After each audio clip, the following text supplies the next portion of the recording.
খায়া তারপরে তোরা এগুলি যা মনে চায় তাই হয়েছে। আপনাদেরকে কথা দিয়েছিলাম না যে আসিফ নজরুলের কই কই কী কী ধান্দাবাজি করে শুরু করতে যাচ্ছে সেগুলো নিয়ে। আমার এখানে নেক্সট 1 মাসে আমার ইউটিউব চ্যানেলে, ফেসবুকে ফলো রাখবেন, দেখতে পাবেন আস্তে আস্তে শুরু হচ্ছে কোথায় কোথায় কী কী ধান্দাবাজি সে করেছে। তো এই এদেরকে নিয়ে আপনারা যারা জুলাই আন্দোলনে নেতৃত্ব দিয়েছেন, যারা যুদ্ধ করেছেন, আহত হয়েছেন, আপনাদের কাছে অনুরোধ থাকবে আপনারা এখন আলাদা আলাদা না, এই মঞ্চ ওই মঞ্চ, এত মঞ্চ রঞ্চনা ভাই, এক জায়গায় এক হইতে হবে, বলতে হবে যে আমাদের এই এই নেতৃত্বের এই সমস্যা, এরা এই কাজ করে না, আমরা যেটার জন্য দেশ স্বাধীন হয়েছে সেই কাজগুলো করে না, বাদ ওগুলি আপনারা করেন নতুন করে। আপনারা কি জানেন যে এনসিপি, বিএনপি এবং জামাতের, আমি নাম ধরে বলতে পারি, কয়েকজন একদম মানে শুধুমাত্র তারা ইটা দিতে হবে, ওই নমিনেশন দিতে হবে, তার আসন ছেড়ে দিতে হবে, এরকম এই পর্যন্ত আমি 7 জনের তালিকা পেয়েছি। আরও হয়তো বা তাদের 3-4 জন 5 জনকে হয়তো দিবে, সব মিলে সর্বোচ্চ 15 জন হইতে পারে, তাদেরকে দিবে। আপনাদের কথা চিন্তা হবে, তারা এমপি হবে, এমপি হয়ে পরের 5 বছরে তারপরে আরও কিছুদিন খাবে। এই হচ্ছে তাদের মানে উদ্দেশ্য, ভবিষ্যৎ পরিকল্পনা আর কি। আপনাদের পরিকল্পনা যদি সেটা না হয়, নির্বাচনের আগে আপনাদের সেই দাবি জানাইতে হবে। আপনারা জুলাই আন্দোলন করেছেন, আমি যেহেতু ভাই আন্দোলনের সাথে ছিলাম না, আমরা কিছু না, আপনারা করেছেন, আপনারাই সেটার ব্যাপারে বলতে হবে। আপনাদের এখানে কারা কারা ধান্দাবাজি চাঁদাবাজি করছে, যারা জুলাই আন্দোলনের মানে বিরুদ্ধে বিপরীত দিকে গিয়ে দাঁড়িয়েছে, এই মানুষগুলোর ব্যাপারে আপনারা করেন, কথা বলেন, প্রতিবাদ করেন। একটা বড় ধরনের ঝাঁকি না দিলে এই সরকারের মানে হবে না। সেখানে যদি তারা গুলি করবে, গুলি করুক, আপনারা তো গুলি খান, মানে আমি আমার কথা আগে বলে আমার আবার বলবে যে তুই বিদেশে বসে তারপরে করিস, এগুলো আবার আমার আবার বলতে পারে যে না বলে নেবে। আমার এত সাহস নাই, গুলির সামনে দাঁড়াইতে পারবো না আমি ভাই, খুব নিরীহ টাইপের লোক, আমার সাহস নাই, আগে বলে রাখি। যারা দেশে আছেন আপনাদের কি করতে হবে, সো যদি তারা গুলি করে আপনাদেরকে হাসিনা পারছে নাকি রাস্তা থেকে সরাইতে পারে না। ন্যায্য দাবি এই দেশের প্রতিটা মানুষ আপনাদের সাথে আছে। এই দেশের সব মানুষ এখনো বিক্রি হয়ে যায় নাই, অমানুষ হয়ে যায় নাই। মানুষ চোখের সামনে দেখছে যে এতগুলো মানুষ মারা যাওয়ার পরে একটা দেশ কোথায় যাওয়ার কথা, আর সেই দেশটা যাচ্ছে কোথায়। এখন আওয়ামী লীগ মাঝে মধ্যে বলে, দেখছিস এই সময় আওয়ামী লীগ বলার সুযোগ পায়, দেখ দেশ এই হচ্ছে ওই হচ্ছে, হাসে তারা। তো আওয়ামী লীগের লোকজনের সবশেষ বলে ভিডিওটা শেষ করি। শোন, তোদের জন্ম হয়েছে তোদের বাপের পিছন দিয়া, তোদেরকে কোনো মানুষের পয়দার যে জায়গা আছে, তোদের মানুষ হওয়ার জন্য যা যা প্রয়োজন, ওই মানুষ হওয়ার কোনো ক্যাটাগরির মধ্যে তোরা পড়িস না।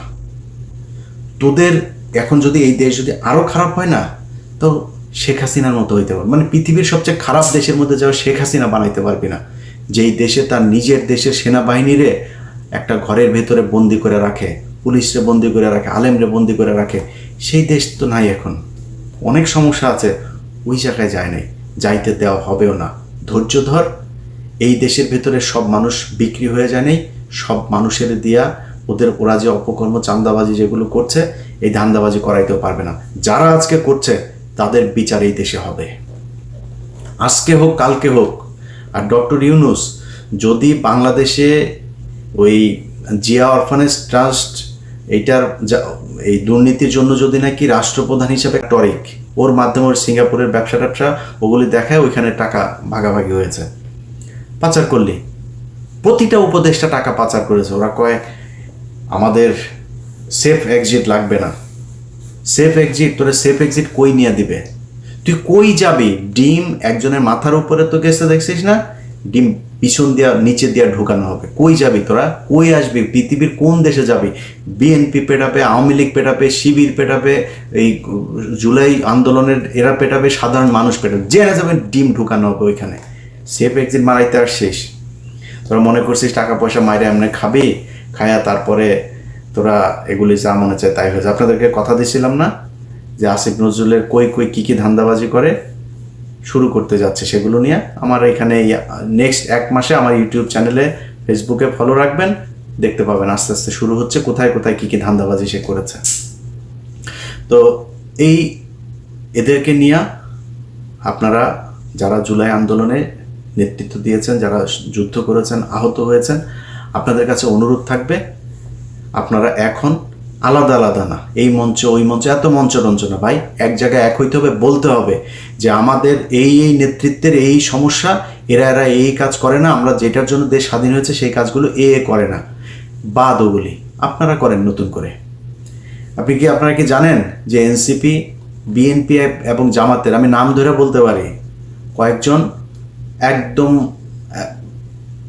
মানে শুধুমাত্র তারা ইটা দিতে হবে, ওই নমিনেশন দিতে হবে, তার আসন ছেড়ে দিতে হবে, এরকম এই পর্যন্ত আমি 7 জনের তালিকা পেয়েছি, আরও হয়তো বা তাদের 3-4 জন 5 জনকে হয়তো দিবে, সব মিলে সর্বোচ্চ 15 জন হইতে পারে, তাদেরকে দিবে। আপনাদের কথা চিন্তা হবে, তারা এমপি হবে, এমপি হয়ে পরের 5 বছরে তারপরে আরও কিছুদিন খাবে, এই হচ্ছে তাদের মানে উদ্দেশ্য, ভবিষ্যৎ পরিকল্পনা আর কি। আপনাদের পরিকল্পনা যদি সেটা না হয়, নির্বাচনের আগে আপনাদের সেই দাবি জানাইতে হবে। আপনারা জুলাই আন্দোলন করেছেন, আমি যেহেতু ভাই আন্দোলনের সাথে ছিলাম না, আমরা কিছু না, আপনারা করেছেন, আপনারাই সেটার ব্যাপারে বলতে হবে। আপনাদের এখানে কারা কারা ধান্দাবাজি চাঁদাবাজি করছে, যারা জুলাই আন্দোলনের মানে বিরুদ্ধে বিপরীত দিকে গিয়ে দাঁড়িয়েছে, এই মানুষগুলোর ব্যাপারে আপনারা করেন, কথা বলেন, প্রতিবাদ করেন।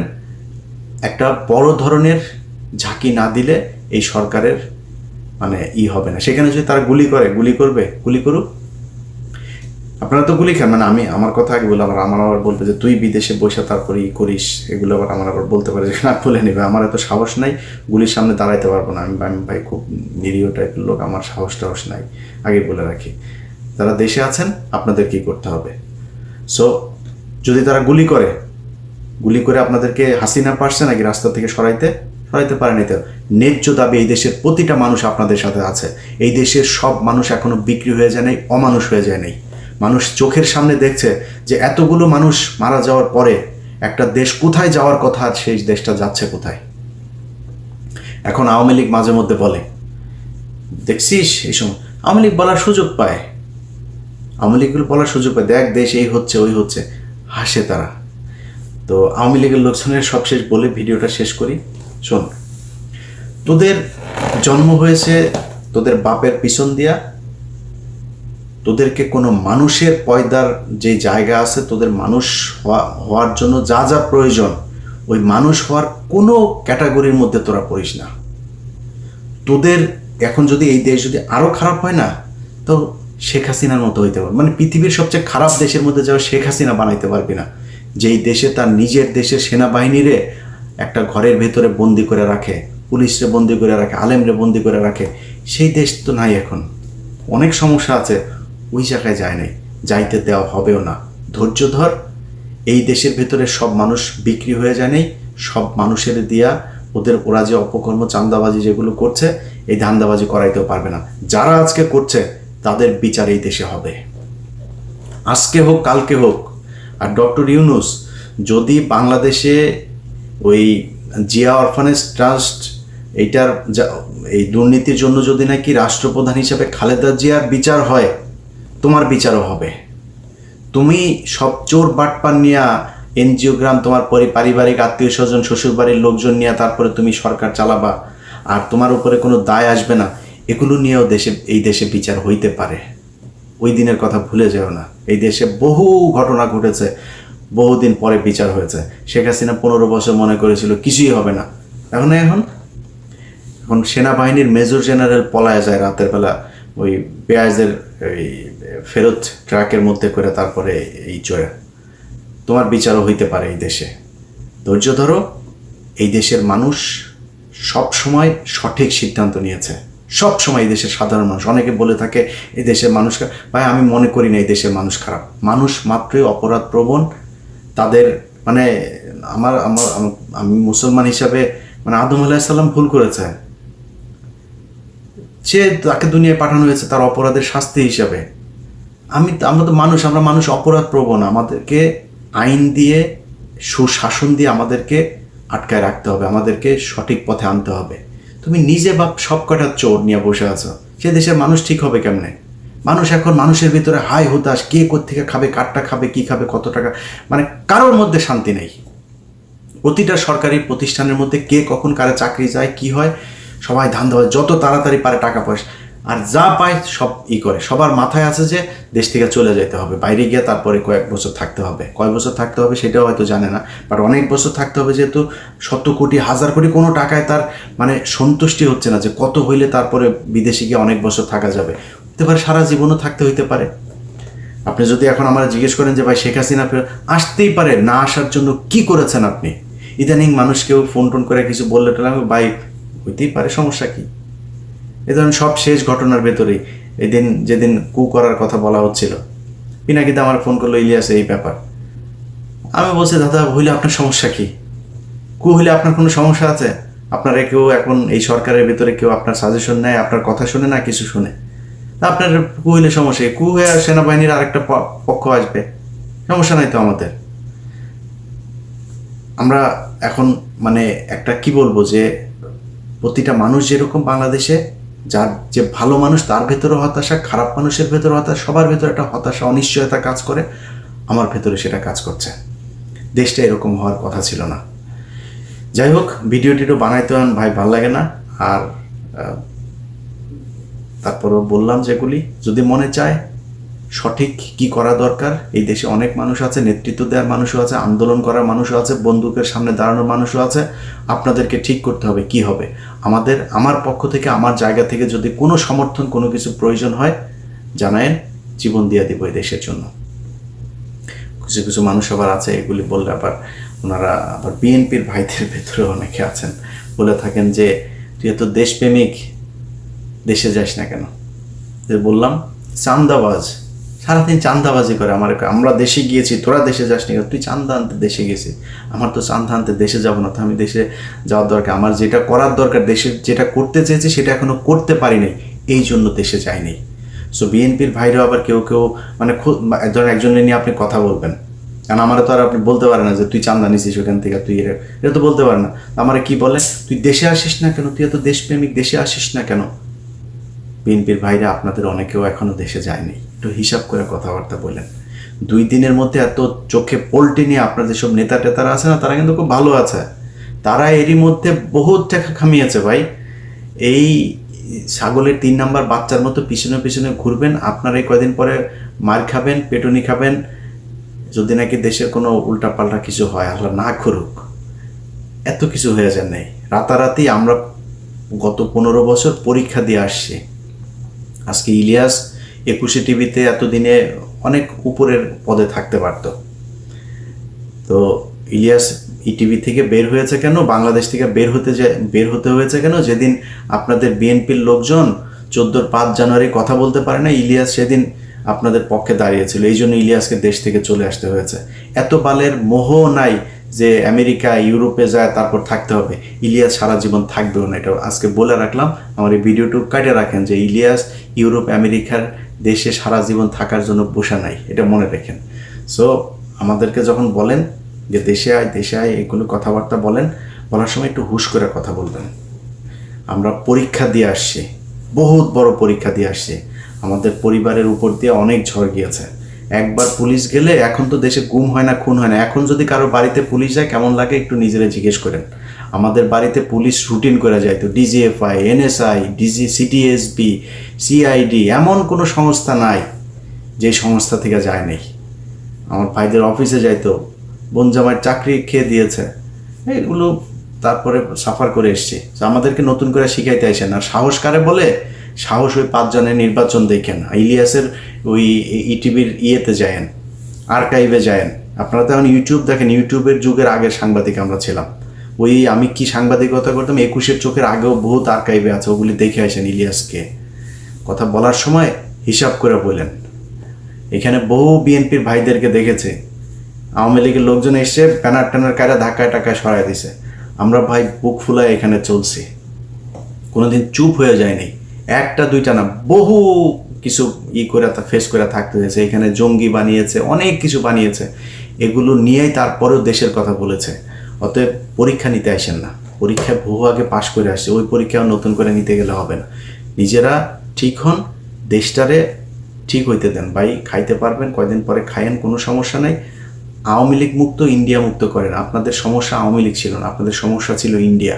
খালেদা জিয়া জেলে, হাসিনা জীবনে খালেদা জিয়ার জেলে পাঠাইতো না যদি ইন্ডিয়া না করতো। সাকা চৌধুরীর কোনোদিন হাসিনা দিত না। হাসিনা তো মানে ছিল আপনার, মানে স্বপ্ন ছিল হাসিনার বাপের, হাসিনারে সাকা চৌধুরীর কাছে বিয়ে দিবে।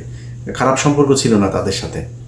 ফাঁসি দিয়েছে ইন্ডিয়া, দিয়েছে জামাতের লোকজনরে দেয় নাই, ইন্ডিয়া ফাঁসি দিয়েছে। তো আপনাদের শত্রুকে এটা চিনেন, এটার জন্য যারা আওয়ামী লীগের হয়ে ইন্ডিয়ার হয়ে কাজ করেছে তাদেরকে সরান প্রশাসনের বিভিন্ন জায়গা থেকে। যদি না সরান সামনে আরও অনেক বিপদ। এই যে আগুন টাগুন ধরছে, এগুলো ছোটোখাটো বিষয়, পাগল বানায় ফেলবে। আপনি ওই রয়ের ডিজিএফআই দিয়ে, রয়ের ফর্মুলা সব তারা জানে, এগুলো দিয়ে এটা করতে পারবেন না। একটা ভদ্রলোক আছে যে এই সেনাবাহিনীর চিটাগাঙে 24 আপনার কি বলে জিওসি, তো ওই লোকটারে মনে করেন যে মানে আমি জানি না এ আছে কিভাবে ওই জায়গায়। এখনো পর্যন্ত ডিজিএফআই লোকজন যত আকাম কুকাম চিটাগাং কেন্দ্রিক করে, আমার মনে হয় এই লোকের মাথা মতো নষ্ট হয়। ওই লোকটা দেশপ্রেমিক। এই 24-এর আন্দোলনে ওই লোকই প্রথম সেনাবাহিনীর সবচেয়ে জেনারেলদের ভেতরে উনি প্রথম কথা বলেছেন যে না, আমরা এটা করা যাবে না। তো এই টাইপের লোকজন কিছু আছে, এরকম সব জায়গায় চাই যে দেশটা ঠিক হোক, দেশটা ভালো থাকুক। এই ডিজিএফআইয়ের যেই নাটক আগুনের নাটক যা আছে, এগুলো দিয়ে দেশের মানুষের জীবন সম্পদ নষ্ট হওয়া, দেশকে অস্থিতিশীল করে তোলা, নভেম্বরে ডিসেম্বরে তফসিল ঘোষণা হলে সেই কেন্দ্রিক বিভিন্ন ধরনের কাজকর্ম, এগুলো করতে হইলে ভাই ওদেরকে সরাইতে হবে। আমাদেরকে যারা বলেন আমরা অস্থিতিশীল করতে চাই, আমরা দেশকে সত্যি খুব খুব ভালো সব জায়গার মানুষ, আপনি প্রবাসে যারা থাকে, এই যে মিডল ইস্টের মানুষগুলো, তাদের টাকায় এই দেশ চলে। খোঁজ নেন তো যায়, এই মানুষগুলির কাছে জিজ্ঞেস করেন যে একটা মানুষের কোনো পরিবর্তন হয়েছে? একজন মানুষ পাসপোর্ট করতে গেলে আগে যেই ধরনের হ্যাচেল হইতে হয় না, টিকিট সেই টাকা দিয়ে যায় না, যে কয় টাকা দিয়ে সৌদিতে যেত তার চেয়ে কম টাকায় যায়।